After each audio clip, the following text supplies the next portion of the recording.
Ndagushuje kandi nguhaye ikaze, iyo iracyari Beta Skills TV, tugenda turebera hamwe byinshi bishobora kuba byagufasha kuba wakwitungira amagara mazima.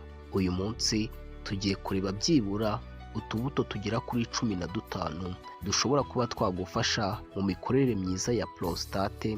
Turaza kureba prostate ari iki, ndetse turebe ifasha iki umubiri, turebe n'uburyo ushobora kuba wateguramo utwo tubuto mu kuba twatanga umusaruro mwiza. Nguhaye ikaze rero, niba ari ubwa mbere ugiye kudukurikira, ngushishikariza kwiyandikisha ugakora subscribe kugira ngo video nk'izi nizizajya zijyaho ujye uhita uzibona mu ba mbere. Prostate ni agahimba k'imyanya myibarukiro y'abagabo kari munsi y'ahantu h'inkari zisohokera. Igira uruhare rukomeye mu mikorere y'ubusugire bw'umugabo no mu gukora amasohoro. Ese prostate ikora iki mu mubiri? Prostate ikora amazi agize sperm, ayo bita semen mu ndimi zo hanze. Ayo mazi afasha intangangabo kugenda ndetse no kubaho. Irinda intangangabo.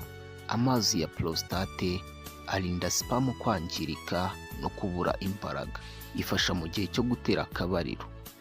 Iyo umugabo arangiza, prostate niyo ifungura amasohoro agasohoka neza. Ifasha imitsi igenzura uko inkari zisohoka. Iyo prostate ifite ikibazo, inkari zisohoka kuza gake gake, kuza kenshi, cyangwa kudasohoka neza. Ese ni bande bakunda kugira ibibazo bya prostate? Abagabo bafite imyaka iri hejuru ya 40, abafite stress nyinshi, abanywa inzoga nyinshi, abafite ibiro byinshi, abafite imirire mibi harimo amavuta menshi cyangwa isukari, ndetse n'abantu badakora siporo. Imbuto 10 z'ingenzi cyane zifasha prostate, kimwe n'akamaro ka buri imwe nuko ifasha prostate mu buryo busobanutse. Imbuto za mbere hari pumpkin seed cyangwa imbuto z'ibihaza. Izi nizo za mbere kuri prostate. Uko zifasha prostate, zirimo zinc nyinshi cyane igabanya kubyimba kwa prostate, zongera testosterone bigafasha imikorere myiza y'inkari ndetse n'ubushake, zikagabanya n'uburibwe bwa prostate. Hari imbuto za sesame cyangwa sesame seed, zirimo lignans n'amavuta meza yo kurinda prostate. Zirimo zinc ifasha kugabanya uburibwe mu gihe umuntu ari kunyara. Zirinda prostate gusaza vuba ndetse n'uko zabyimba. Izindi mbuto hari izo bita flax seed. Uko zifasha prostate, zirimo omega 3 igabanya uburibwe, zikagabanya ibyago byo kwiyongera kwa prostate nk'ibe nini, zongera imikorere myiza y'amaraso anyura muri prostate. Imbuto zindi hari iz'ibihwagari cyangwa sunflower seed. Zirimo vitamine E irinda uburibwe bwa prostate, zirimo selenium irinda kanseri ya prostate, zikagira magnesium iruhura imitsi ndetse n'inkari. Hari imbuto za watermelon, zirimo citrulline ifunga imiyoboro y'inkari, zifasha abanyara kenshi cyangwa bafite inkari zidashira, zongera umuvuduko mwiza w'amaraso ugana muri prostate. Hari izo bita chia seed, zirimo antioxidant zirinda prostate gusaza, zifasha kugabanya estrogen nyinshi mu mubiri. Iyo estrogen izamuka, prostate ikura nabi, zongera gukura neza ndetse n'ubwirinzi bw'umubiri. Avocado seed cyangwa imbuto za avoka. Uko zifasha prostate, zigabanya oxidative stress kuri prostate, zisukura imiyoboro y'amaraso iyijyamo, zirinda uburibwe bw'igihe kirekire bwa prostate. Hari izo bita poppy seed. Uko zifasha prostate, zirimo calcium ndetse n'amavuta meza bifasha imikorere y'inkari, zifasha guhagarika spasms z'imitsi y'inkari, zikarinda ububabare buva kuri prostate.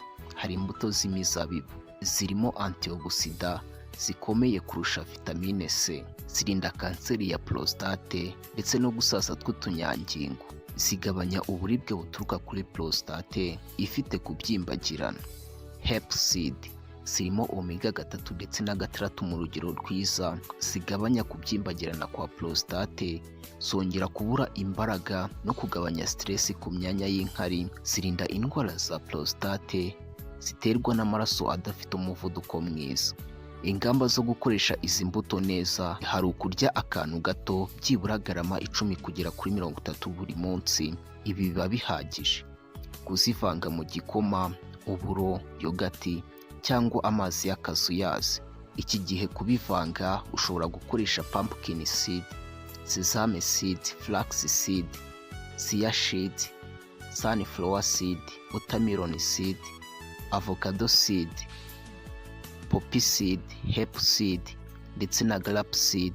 Ibi byose ukagenda ufata ikiyiko kimwe kimwe, wamara kubivanga ukajya ukoresha akayiko kamwe ukagashyira mu gikombe cy'amazi ukanywa mu gitondo.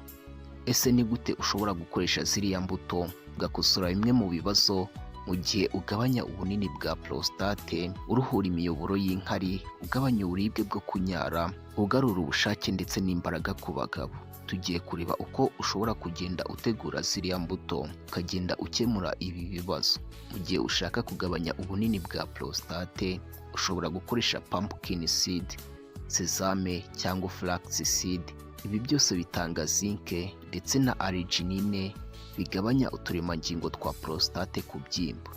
Hari ukuruhura imiyoboro y'inkari ikabasha gukura neza. Iki gihe uzakoresha watermelon seed cyangwa hemp seed kuko ibi byose bifasha gufungura neza umuyoboro w'inkari. Hari ukugabanya uburibwe bwo kunyara. Uzakoresha sunflower seed, grape seed ndetse na chia seed. Ibi byose ni anti-inflammatory, birinda uburibwe mu gihe umuntu ari kunyara. Hari ukugarura ubushake n'imbaraga. Uzakoresha pumpkin seed, hemp seed ndetse na flax seed.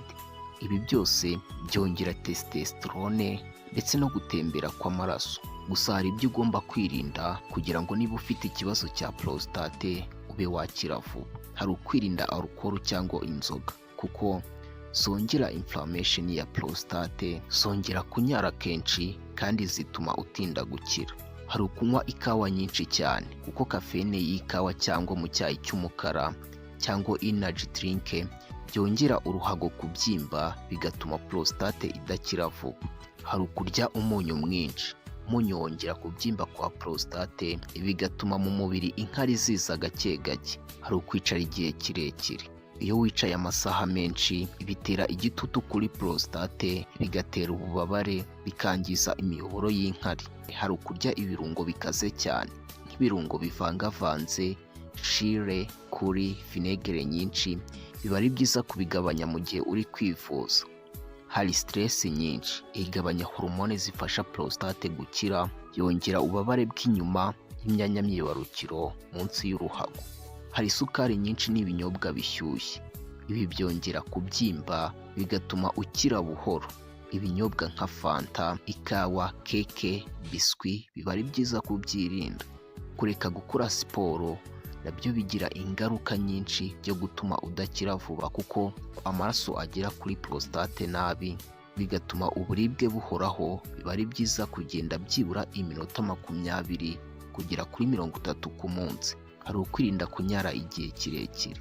Hari ukwirinda gukora imibonano ikabije kuko nayo irushya prostate, ikongera ububabare ndetse no kubyimbirwa.